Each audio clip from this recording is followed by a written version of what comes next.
Welcome to Writer Syndrome, podcast about writing from start to finish. This episode, we're getting into coincidences in storytelling. I feel like I have to say that with like that voice.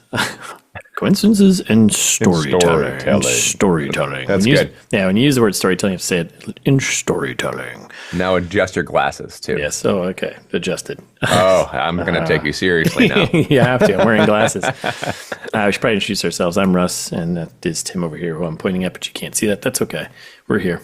And we're going to talk about that. Tim, how are you? And coincidences in storytelling. Have you had any coincidences happen to you this morning?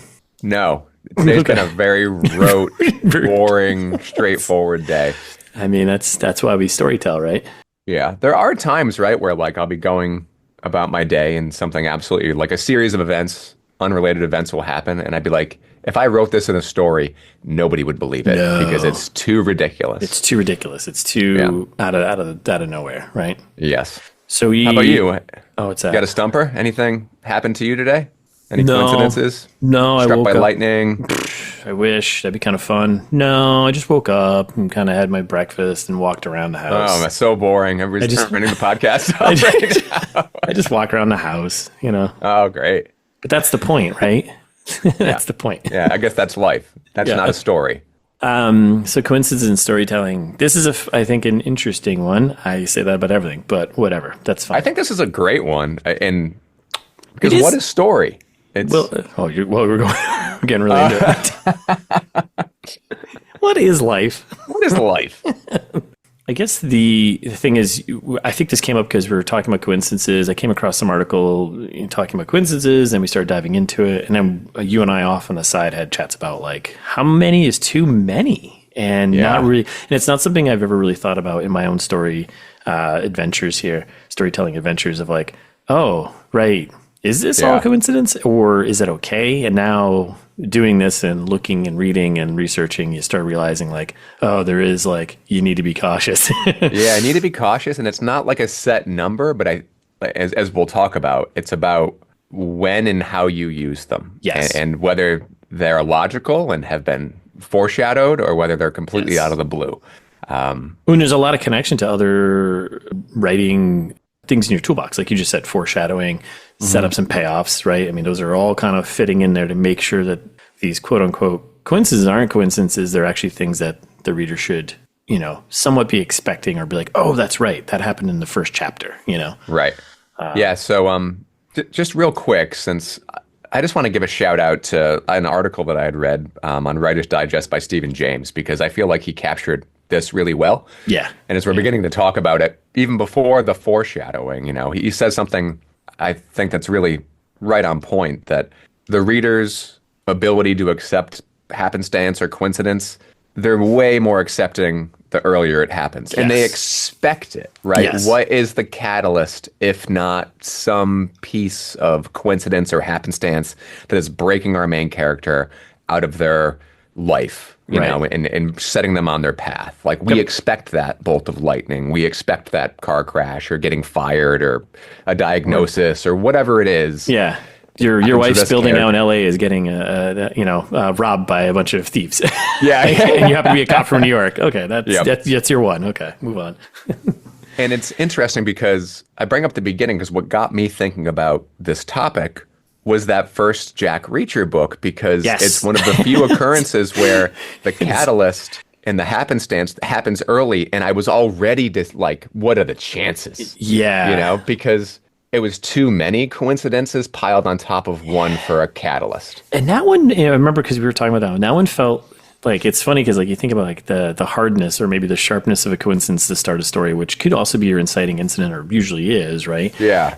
But that one was interesting because it felt like they tried to like backfill it later on by like explaining this whole thing about, you know what I mean? About his brother listened to this musician and and had his guitar or whatever the stuff. And like, that's what brought him there. I was like, what are we doing here? What's happening here? It feels like an editor came through and was like, this is, you got to backfill this a little bit because this is too much. Just for those who haven't read the book, our main character, Jack Reacher, who is a vagabond, accidental mercenary, is taking a bus across the country, I guess to wanted to get, I don't know, pie and listen to blues.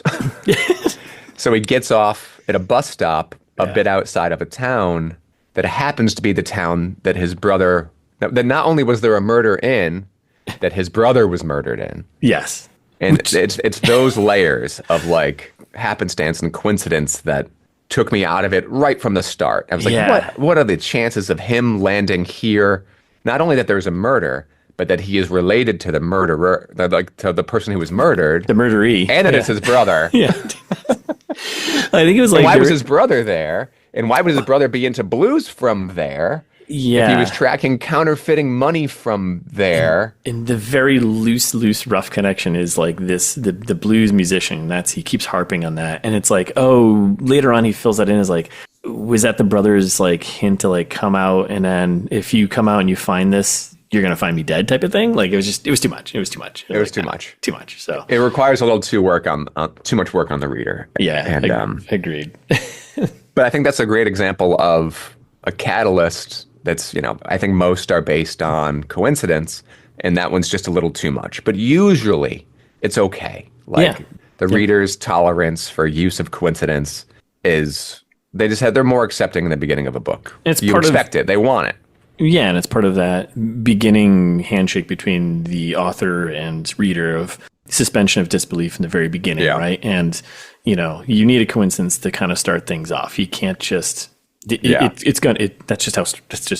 it. And it's usually going to be right in the beginning, and it should be in the beginning. And then this great chart on that Writer's Digest page where it's like literally coincidence over time, and it was just literally an arrow, a line that just went straight down to the right. From left to right. Like it happens, sure, in the very beginning, and then there should be none towards the end, which I think is kind of interesting. And I like how you say kicks off, right? Because that bit of coincidence for the catalyst, if you choose that tool, should kick off causation. Yeah. That should kick off a series of events that are related to one another in some way. Yes. It shouldn't kick off a series of non-related instances that your character is finding themselves in. That shouldn't be happenstance after happenstance. Right. There's a play. Go ahead. I mean, in my own experience writing with it, I got myself stuck a few times. I wrote myself into corners, and I definitely used coincidence to get myself out of it. And I think that's where you lose the reader. I went back and I fixed it. But it feels like a vestige of the creation process. It's like you are mentally coming up with things to solve problems. Yep. And but I think there's easy ways around that too. And this is mentioned in one of those articles. I don't know if it's in Writer's Digest, but it was in one of them, which I used. You can use, if it seems a little too coincidental, you can have a character talk about how it is. If it's unlike a character, you can say that it's unlike a character. If it's not believable, you could have a character say, like, what are the chances? Yeah. Or even better, probably, is to go back in your editing process and include some foreshadowing to get you to where you are. And I needed to do that a ton. Anyway, how about you? Like when you were going through your book, do you have examples of times when you used it as a tool or had to retrofit some things that you came up with on the fly? I was thinking about it. I was going back through in my head. I know there are some in there that I probably still didn't manage, and I don't think I even really thought about it going through that much. I think I thought more about, I thought about setups and payoffs, which is kind of, that is the right, like it's the Chekhov's gun thing, which is basically the same like concept. Like have that thing that's in the beginning, it's leaning more towards Deus Ex Machina stuff, which we'll talk about later. But I think that was more of what I was thinking about. The coincidences and things happening throughout. I couldn't pinpoint any other than like the very opening, which felt, well, that's natural. That's kind of part of like the handshake of like, oh, it just so happens that my main character's father was discovering this thing that's going to change the world. Right. I was like, okay, that's fine. And then after that, there weren't any other I could think of thinking back. I'd have to like really go through all my notes of like. I do feel like, and it's okay because it's early on, but you have, I won't say dual mains, but you have a very strong B character that is on a path that brings her towards the main. And I feel like that's coincidence, right? Like that their paths are merging. Like whenever my character's paths are crossing, it's coincidence, but it's act one. Yep. I think that's okay. Characters need to meet, they have to happen. Yeah. You shouldn't introduce a new character in Act 3 who solves everything. No. That is a good point. And making sure that with having the two characters, and it's something I have to think about for the the current book I'm working on too is introducing those two characters. They can each have their own little coincidence moment that pulls them into the story. But then from then on, there's got to be this cause and effect that keeps pulling them further and further into it. And it has to be this push and pull, I think, between them, maybe between each other if it's dual protagonists, until they figure out that they are, or even them and whatever the problem is or the antagonist. They should be that kind of tennis match continuously throughout. Yes. That and then everything shouldn't just be some side event that's pulling them, along, which would be like some coincidental thing. The other thing that comes to mind too is that I think there's sometimes an insecurity of authors where they make a choice.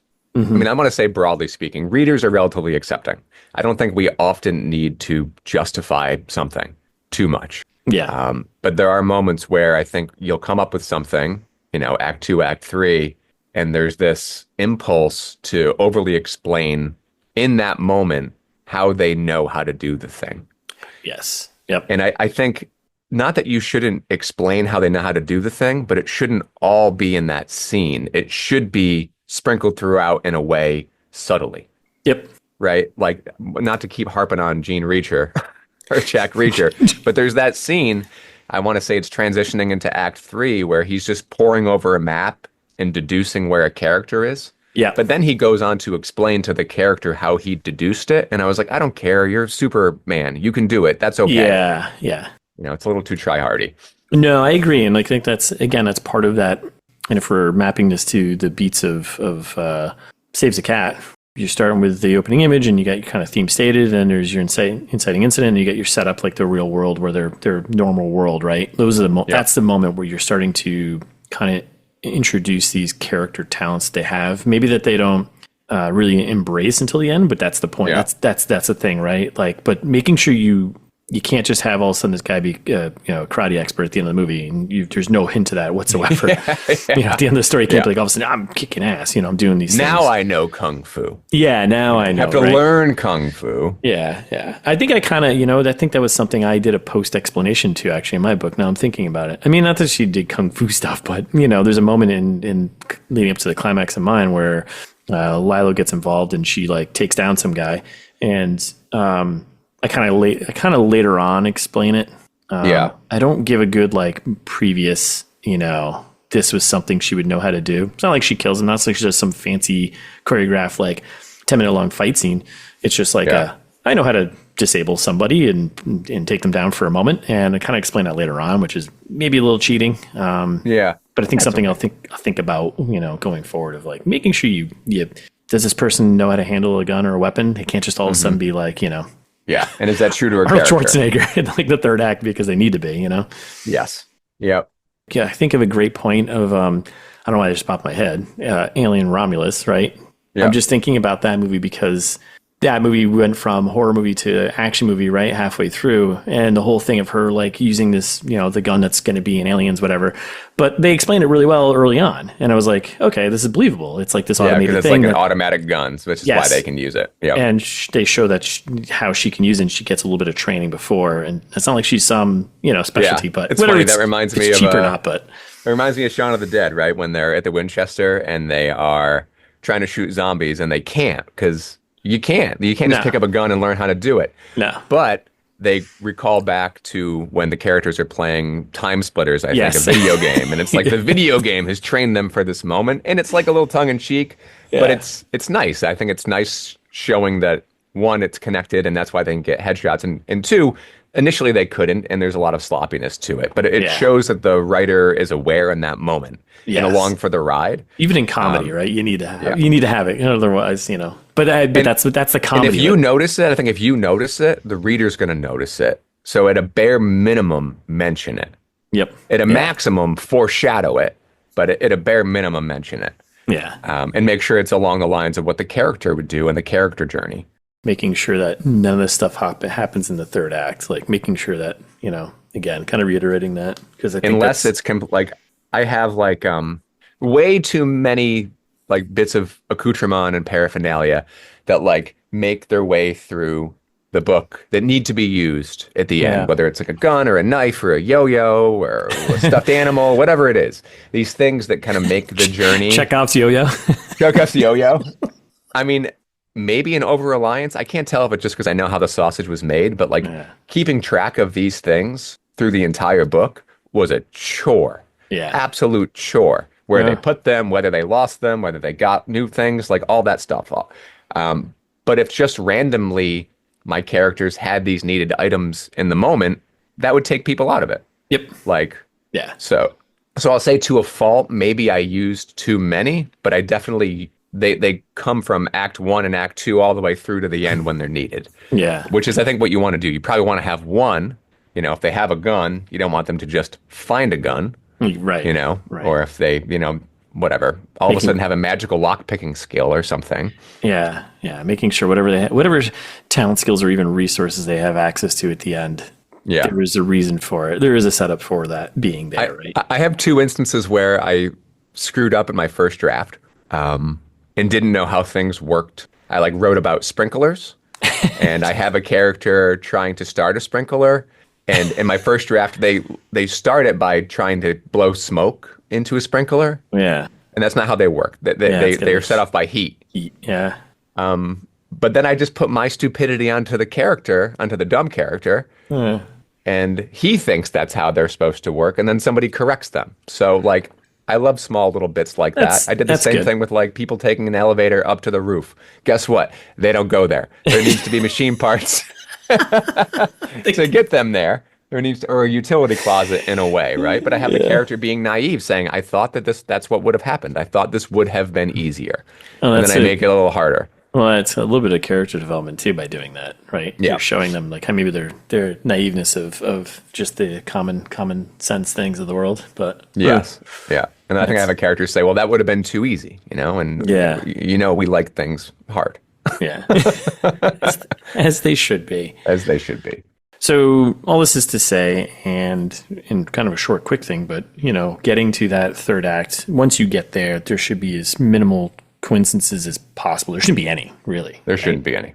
There shouldn't be any. If you've done all the setups, you've done all the introductions, all the things that are going to pay off in the climax, which is again coming back to just knowing your ending. Oh man, yeah, knowing your ending.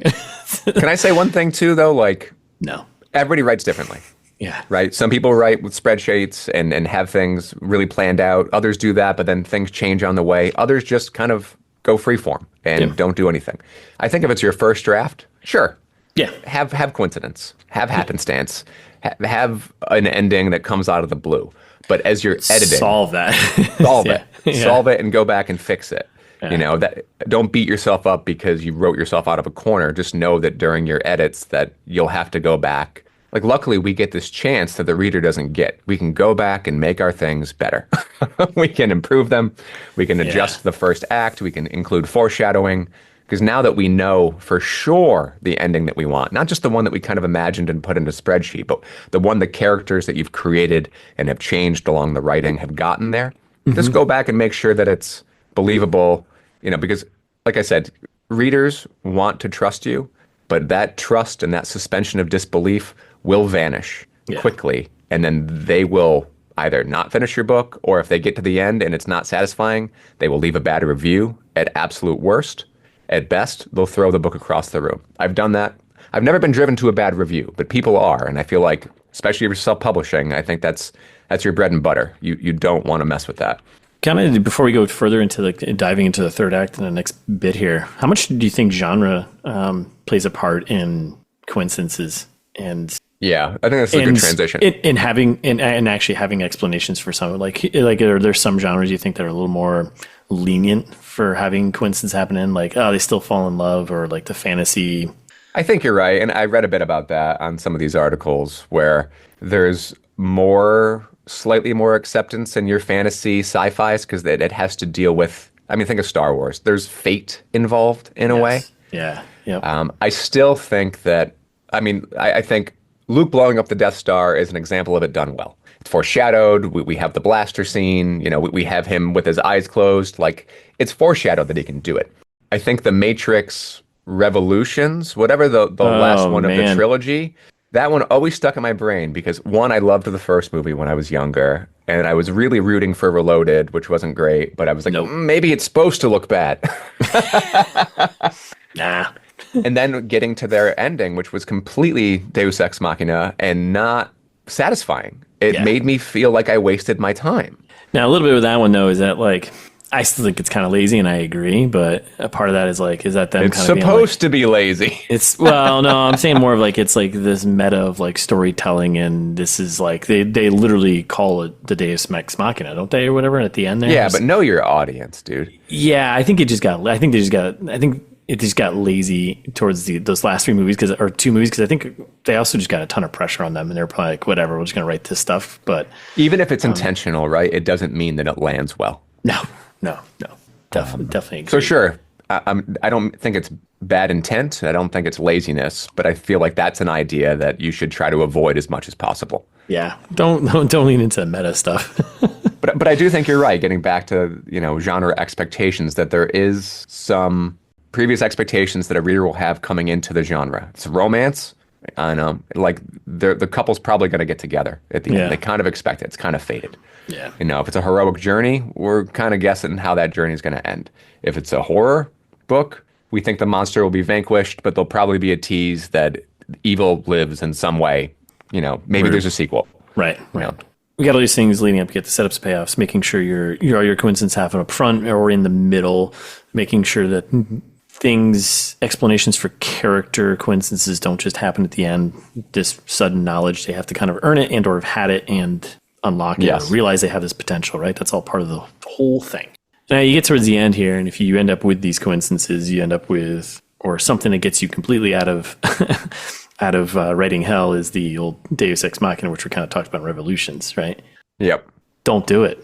It's like the least satisfying ending in the world. Yeah. Even if it's meta. Yes. Yeah. And so what's the history? Do you know the history of it?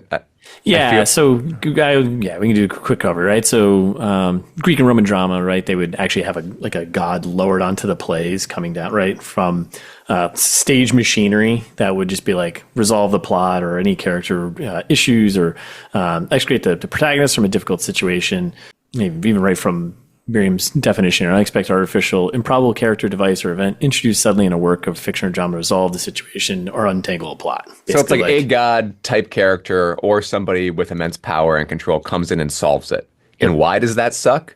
Because your character didn't do it. They've been going through this giant character transformation machine only to have the rug pulled out from them at the end. They're not, they've lost agency. Yeah. And nobody wants to, why would you want to put your main character in the passenger seat at this crucial moment? Yeah. It's just not satisfying. So I mean, some of the more famous now, if your character kills that god, I'm on board. No, right. I mean, so we got some classic examples here, right? A few that jump to mind. I can start you off with one, and I'm going to do this on purpose. Start me. Isn't the Lord of the Rings, right? Isn't there something about baloney? I argue this one. You're going to talk about the eagles? Is there something about some big birds that could have just flew in there? Oh, my God. Some big birds. Where are the eagles, man? Yeah, where were they?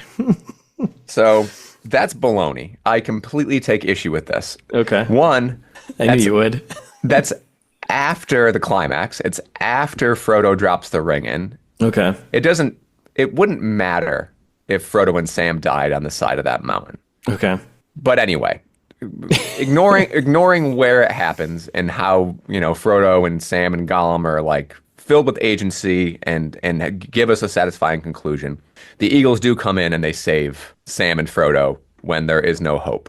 But not only is that foreshadowed earlier in the books, because it happens to Gandalf when he's trapped at the top of Isengard, but it's foreshadowed all the way back into The Hobbit. Where were they? I'm not being a dick here, because I did not read the books, and I watched the movies, but I don't. Whatever, you know my stance on that. I know. There's always that thing. Why didn't they just take the eagles?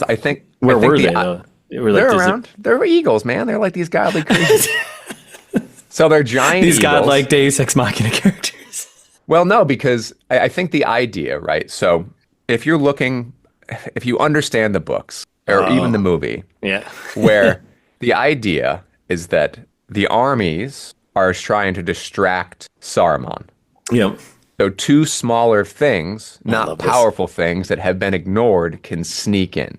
So it's like a sleight of hand. It's like keep the attention of the enemy on the armies, make them think that the ring is over there, while people who they think would have no agency and have no power, this kind of forgotten race of people, these little soldiers have snuck in the back door to destroy the ring. And he would never think, Saruman would never think people would come to destroy the ring.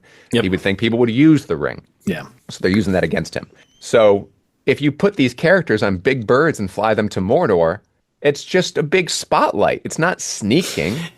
Like what would happen is that the birds would die. They would get shot down by arrows or eaten by the Nazgul. I feel like there's gonna be a moment in the podcast where I'm gonna fade you out. Edit? I know I'm gonna fade you out, and it's gonna be like a few hours later, and I'm gonna fade you back in. You're still going on about like, really? Oh, okay. So yeah, there's like other flying creatures that I'm sorry. But don't be sorry. That's Tim. a bad argument. They I could love your not passion. have taken the Eagles. It's I garbage. purposely brought that one up just to kind of push you. I'll go for a little bit lighter one. How about That's this? also not Deus Ex Machina because it happens after, like everything's solved. Yeah. I think it's the goal idea isn't that for the hobbits to live. I think it's the idea that they're around and they could have done this, right? They couldn't have. Okay.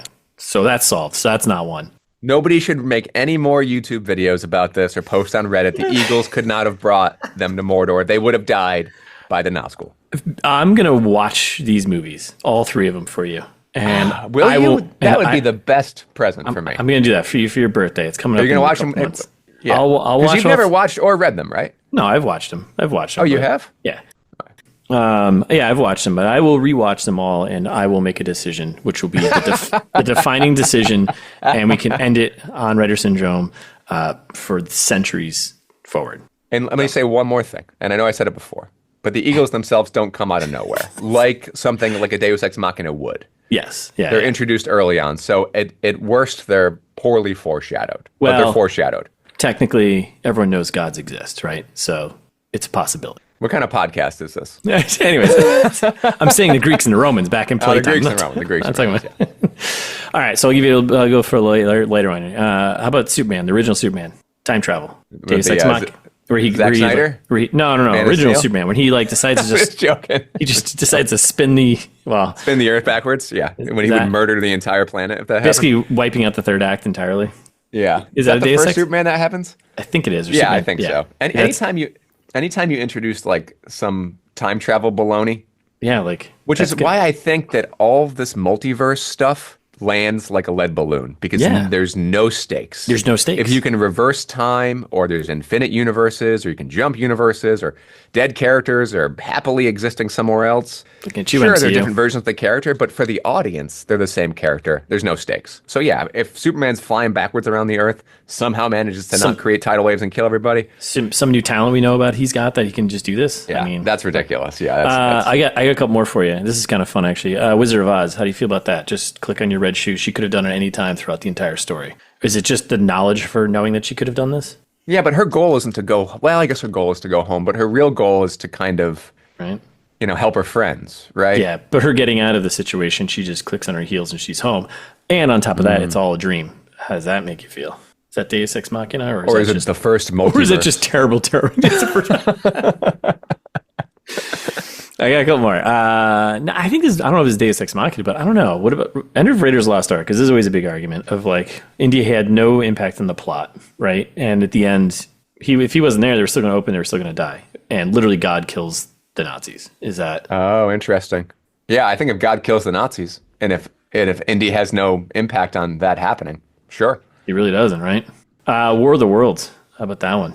The book, the original novel from 1880 something, whatever, from H.G. Wells, and then the movie, where the end of the movie is just like, oh, they're just allergic to bacteria. Yeah. kind of out of nowhere, kind of like, okay, like humans are just getting decimated, and all of a sudden it's like, oh, they're allergic to like pathogens, earth pathogens, and then they just all die. Like, yeah, that's, I think, a pretty good like Deus Ex Machina, right? Like, yeah, I agree. Out of nowhere event, like we weren't led to, just like, oh, okay. It's funny because M. Night does something similar in Signs with water. That was gonna be my next one. but that is foreshadowed slightly, and there is a smidge of agency, right? Yes, there is. But at the same time, I think that it is more of like a plot hole of like, if these are aliens from another planet, why would they come to a planet that's got 80% water? Dummies. Why would you come here? Well, the floor is lava, you guys. Yeah. It literally rains lava on this planet. Let's go to this planet. Okay. A lot of H2O now. What do you think? It's be all right. And then the last one I have for you is the Jurassic Park, the T-Rex in Jurassic Park. I think that's a pretty big Deus Ex Machina at the end with the... Oh, when it comes in. For the raptors are about to kill all the humans, and he just comes in out of nowhere and just happens to be there and walk into the station. And yeah. I think, think about these things where like the world that's set up solves its own problem. Yeah. Is interesting because it happens in 28 days later, where the zombies just kind of like starve. No more brains. Yeah, no more brains. Well, I mean, they're whatever. The infected kind of like, they just kind of run out of gas. Yeah. It's not satisfying. No. To me, but I can't say that it's bad. Because it's part of the world. Yeah. I guess you got to make that pretty clear, though, right? To not make it feel like a cop-out. Like a Deus Ex Machina, or like a cop-out to like solving the problem, the plot, the main thing that the characters are trying to avoid. Like in Jurassic Park, have you read the book? Is it the same thing? I have not read the book. I'm interested. Yeah. Is there any book like other than like Lord of the Rings that you're wrong about? Is there other book ideas? Are there other books that come to mind that use this trope? I'm sure there are. None that I can think of. I'm trying to think of ones that I've read recently. None of them kind of stand out. I'm thinking of like, what did I just read recently? The Shining. Does that do that? Not really. Everything's kind of set up pretty well. There's agency there. Yeah, there's agency. Everything's kind of set up pretty well. This one, I just finished reading The Quantum Thief. I don't think there's like a Deus Ex Machina moment, but I don't know. A lot of it doesn't. The ending that's a time travel one, right? No. No, it's not. No, it's doesn't feel totally earned, and the ending just felt kind of a little flat. And I don't know if it wasn't a Deus Ex Machina moment, but it just felt like things are being introduced that maybe totally weren't hinted at earlier on, or maybe it was just like all of a sudden I'm getting an explanation for something that like late in the story, which I think is also a thing to be cautious of. Don't explain something late in the story. Like, I mean, I did it where I was like, I kind of backfilled explanation why someone could do something, which I think it's kind of cheap. Yeah. That's like, you didn't catch this in editing and you kind of like just tacked it in there type of thing. So, thinking back to a book that I read recently that I enjoyed most of when I finished The Exorcist, which was written pretty well. It does not have Deus Ex Machina, but it could have. So because they do introduce, or reintroduce a character kind of late in the game. So there's two priests, right? There's Father Karras and there's a Father Marin. You expect him to be this kind of wise mentor-y type person who's going to come in and fix everything because it's like, maybe it's his battle against evil. Yep. And in a way, I think Blatty kind of undercuts those expectations that he's going to come in and solve everything. Had he come in and solved everything, I would have considered that unsatisfying in Deus Ex Machina. But instead, it's the other priest, Damien Karras, who we're with for the majority of the novel, who kind of has agency and kind of turns into the main character in a way. And his choice at the end of that book, which is to kind of be possessed by the demon and then he himself commits suicide, vanquishes evil, right? And I think that's a really nice way of subverting expectations of Deus Ex Machina while giving your main character agency. But it could have gone the wrong way. It would have been completely unsatisfying. Yeah. Okay, so our Deus Ex Machina here is power goes out.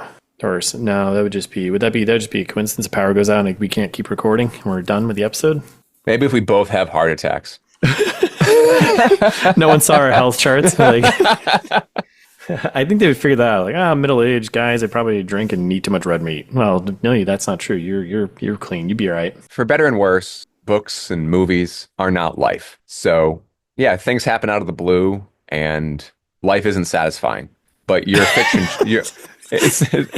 I thought that was a separate thing, and life isn't satisfying. Life isn't satisfying. It's Thursday. I mean, if it's a story, it's not satisfying, but your fiction should be, and it should be earned, right? It's like this neat little package where you're able to foreshadow things that lead to a conclusion. It's almost like wish fulfillment of life. Like, wouldn't it be nice if life was like that? Instead, we get hit with happenstance and coincidence in our lives, at the end of our lives, in the middle of our lives, whatever. It doesn't kick off a series of events that change us into better people. But that's why people want fiction. That's why people like these questions answered. They like following what happens after the catalyst and the causation and the what's going to happen, this big mystery box of a novel. Yeah. Our lives aren't that interesting. The end. The end. Do. Have a nice weekend, everyone. Straight from Tim. And life is not that interesting. It shouldn't be. It'd be horrible. We'd be exhausted all the time. You got to make it interesting, damn it. No, I agree with most of that. Except the whole Lord of the Rings we all thing. believe we're the main characters of our own story, and that's 100%. dangerous thinking. We all do. Just make sure you have no Deus Ex Machinas come in at the end. Okay, well, I think that was good. Right. I think we nailed it, right? Out of the park. It's gone. I like picturing that, hold your phone up, put your finger in the top left corner, and just draw a diagonal line down. Yeah. That is... I will say people's patience with coincidence as your story goes on. I will say, I think after doing this and researching this and looking further into it, I'm going to pay more attention to it. I think in my own storytelling and even just in other stories and whatnot. I think you know it when you're just a reader or watcher or viewer. It takes you right out, dude. You know it. You know as soon as you're like, what? Zack Snyder, why are you doing that? Or you don't want the eye rolls. And you can feel it, and and when you feel that moment as just a reader and author or reader or viewer, then you know something's wrong. You know someone screwed up in the old sausage factory. I'll tell you that I've got a coincidence that leads into my all is lost, and I had to go back and fix it. I had to go back and foreshadow it and include it earlier on in the novel, or it would have been completely and utterly unearned. So anyways, make sure you do that. Setups, payoffs, and no Deus Ex Machinas unless it's for something funny. No, don't do it. Nah, don't do it. So what are you reading, watching, playing? Let's see. Wow. I don't know, man. Wow.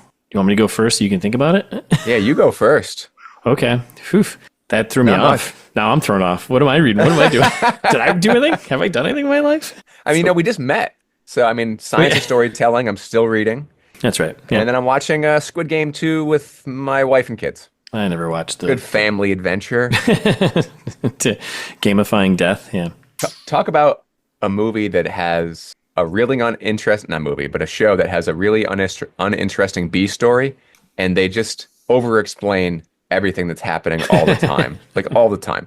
Yeah. And I don't know if it's because of that Netflix. You know how there was that kind of viral Netflix suggestion that they want scripts that over-explain things since people aren't listening to their shows. They're on their phones. They're vacuuming. And who knows how true, whether there's a kernel of this or not. But it's like a circular thing where, well, you created this and then you're creating the people to just do other things because you're not creating interesting content that keep people interested. So it's your fault. Yeah, I completely agree. Continue to pump out shit. Yeah. But I'm enjoying Squid Game, but it is like the plot details are doled out like it's a children's story. Like a very violent children's story. Yeah.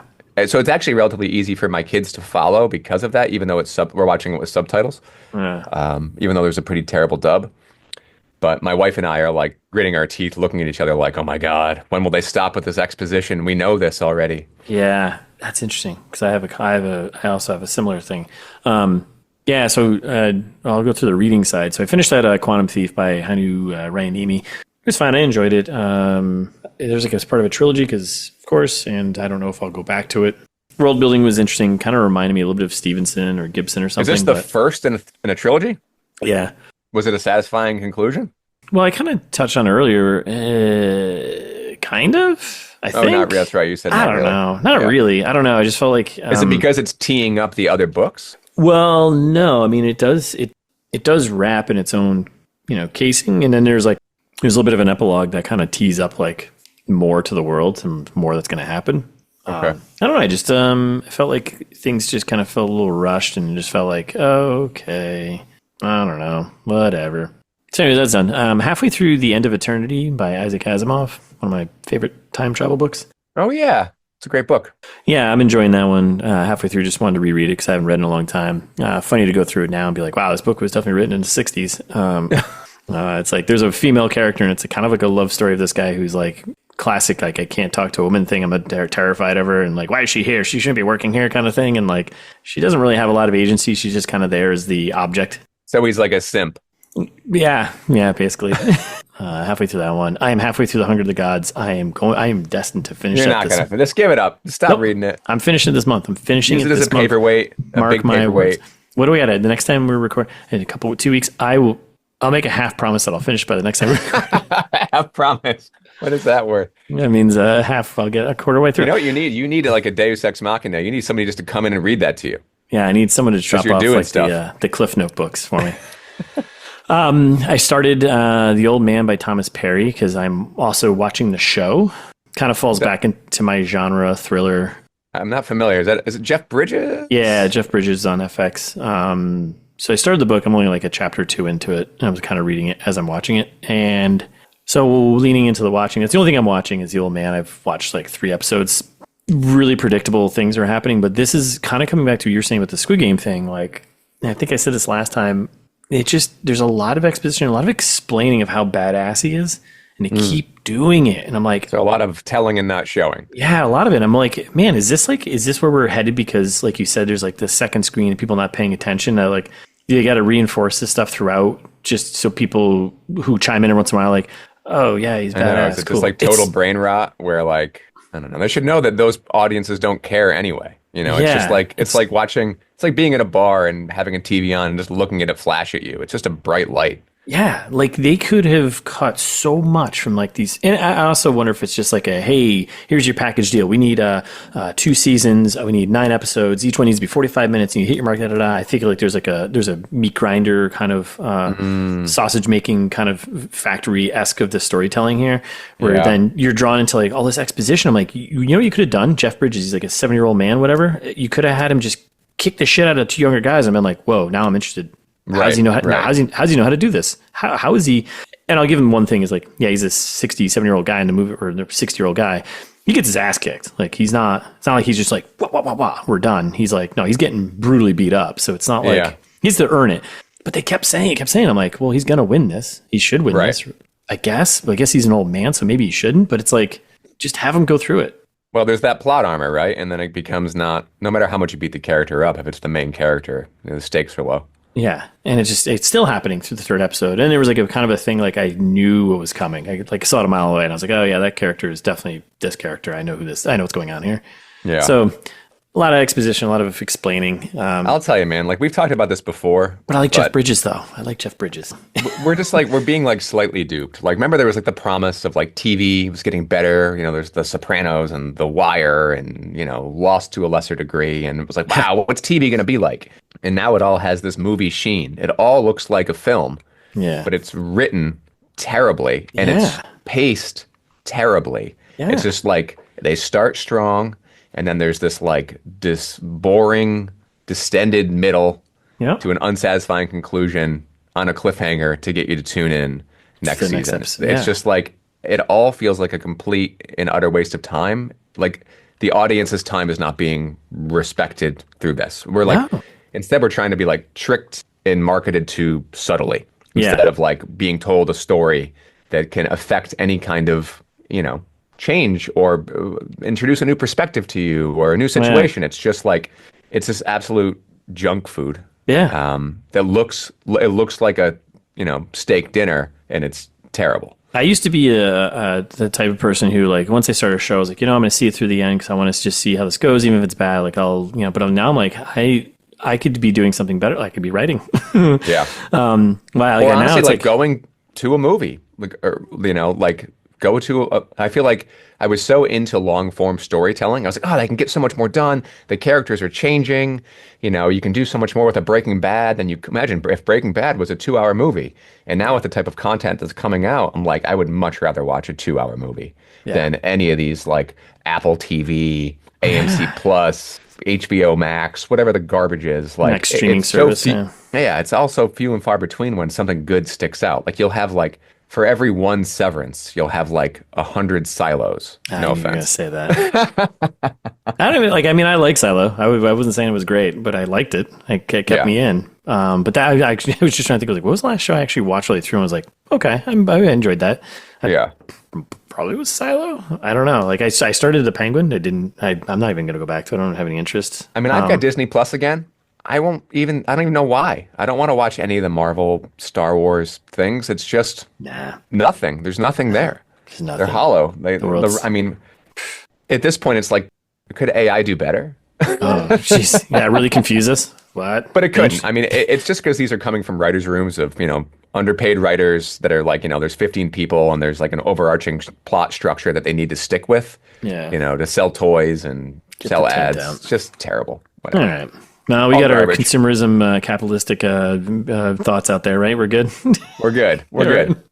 We're good for a couple episodes. Sure, complain about that shit. Complaining again. All right, well, that's it then. Everyone, have a great weekend. Life is boring. TV stuff sucks. Your life doesn't matter, but your book should. Oh, man. That's fun. Fun stuff. I like that. Okay. Well, I think we're done here, right? We're done. What are we doing next time? We're going to get into tension and suspense. Ooh. Patient. Patient. That's our episode. Thanks for listening. If you enjoyed listening to us, please share with a friend. Follow us wherever you listen to podcasts and give us a review because that helps us become better. You can also find us on Instagram at Writer Syndrome Books. We half promise we may post something there this year. Follow us first. Follow us first, then we'll post, right? We're changing the whole thoughts of social media around. We're subverting the ideas. Us, you follow then us. we will create content. Like I said before, you throw us the whip, we'll throw you the idol. For all of our episodes and contact information, visit us at writersyndrome.com.